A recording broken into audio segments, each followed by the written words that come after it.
pinaka-first na cemetery na lead by the American missionaries, not the Spaniards, because yung mga Spaniards po is hindi na sila dayo dito kasi yung mga pinatay na sila ni Lapu-Lapu. Okay? So Totoo yun yung yun? reasons. Yes. Okay. Okay, so yung nag-lead po ng mga Kristyanismo dito is yung mga Americans, lead by Staunton. Kung papunta kayo ng Baguio, dun sa baba is dun yung makikita yung rebulto niya. Okay? So Staunton is isa siyang engineer. Siya yung nag-engineer ng simbahan, yung Anglican Church, and then yung private school namin dito. Anong klaseng engineer? Engineer ng Civil, Apo. electrical, Parang ganun, mix. mechanical. Kasi Civil alam mo construction, naman yung it's mga civil. foreigners, yung mga foreigners is mga sobrang magagaling yung mga yan. Yung mga brain nila. Yeah. Mas magaling. Okay, then Oh, after makikiteacher. that, napatayo na yung mga kwan and then kuwan na dito. And then yung hanging coffins is hindi po siya originally dito. So inadapt, kung hindi ako nagkakamali, sa China. Ah, Inadapt yun. okay. Okay, so yung first burial site namin is doon sa cave connection. Doon natin makikita yung mga maraming coffins na naka-pile sila sa isang sulok.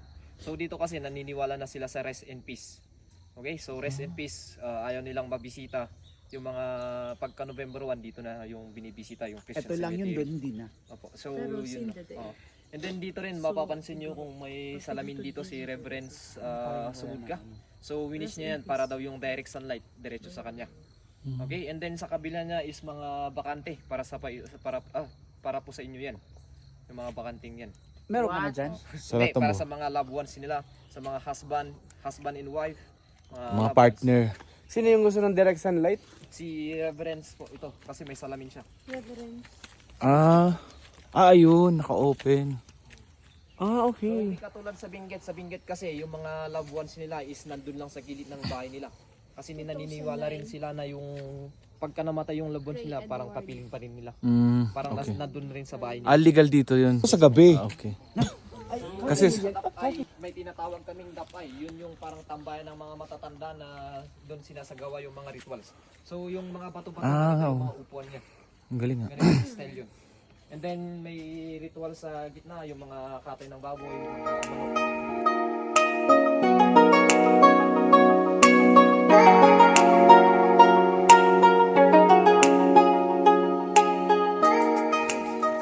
Okay, so dito rin sa Christian Cemetery namin, pagka November 1, binibisita rin namin yung mga punto ng mga loved ones namin dito.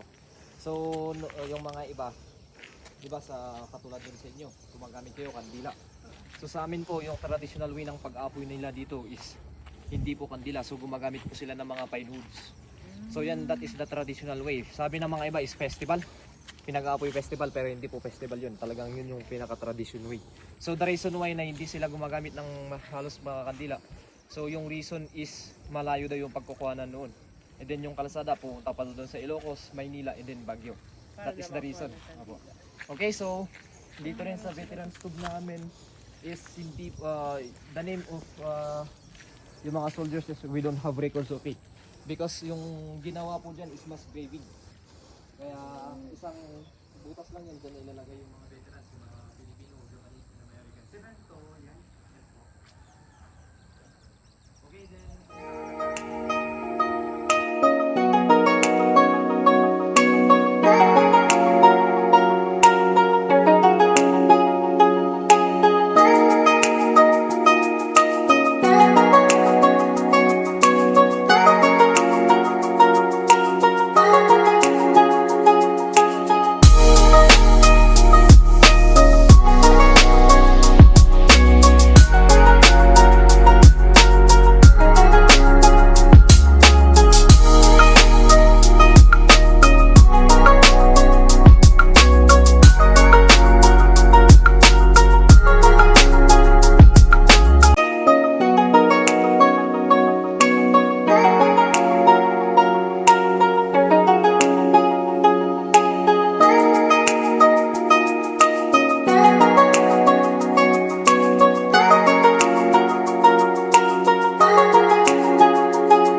paniniwala nila habang mas mataas yung nasa taas, nakahangan mo is mas mataas yung spirits na, mas mataas yung pan mo na pupunta sa langit.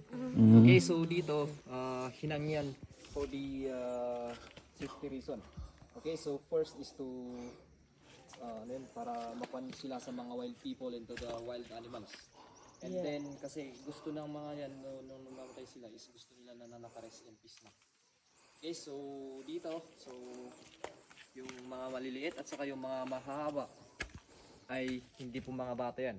So kundi mga matatanda rin po yan na namatay sa katandaan, hindi po sa sakit. Kasi yung mga namatay sa sakit and then sa mga nanganak is dun po sa Lumiang Burial Cave, sa tapat niya.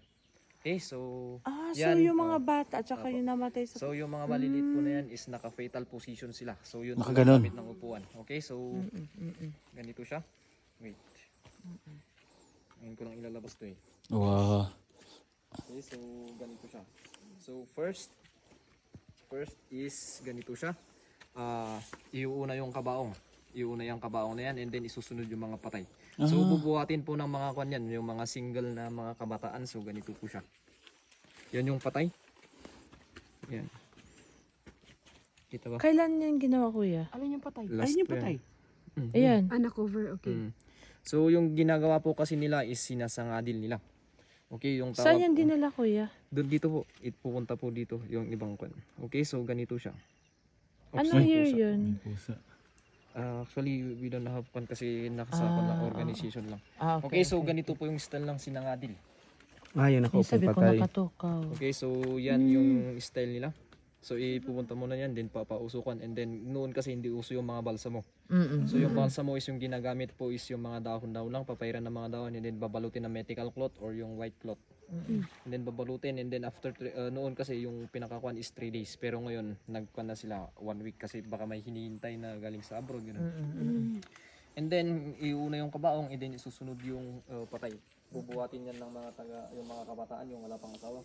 Dahil good fortune kapag natuluan ka ng dugo nila. Yun yung paniniwala.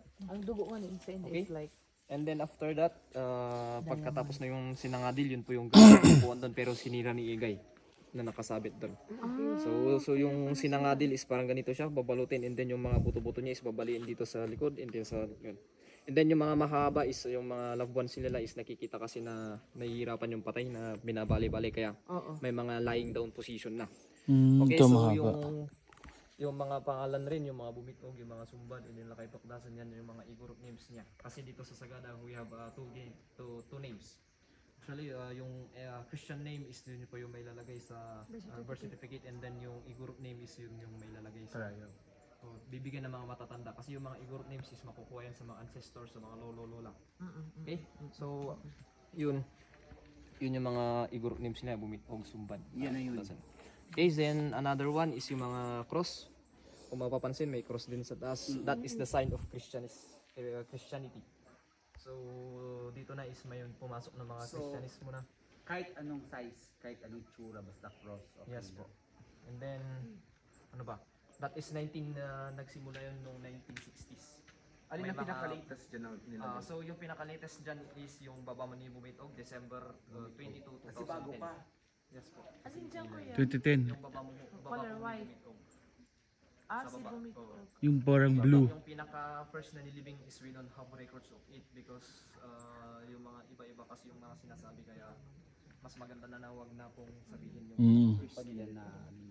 okay, so noon kasi naabutan na nila yung mga metal age kaya yung pan na yung ginamit. Pero paano tingnan mo? Yung ito na black. Sa itsura ng mga kahoy. Siya yung pinaka ano na luma. So pa-increase yung ginamit.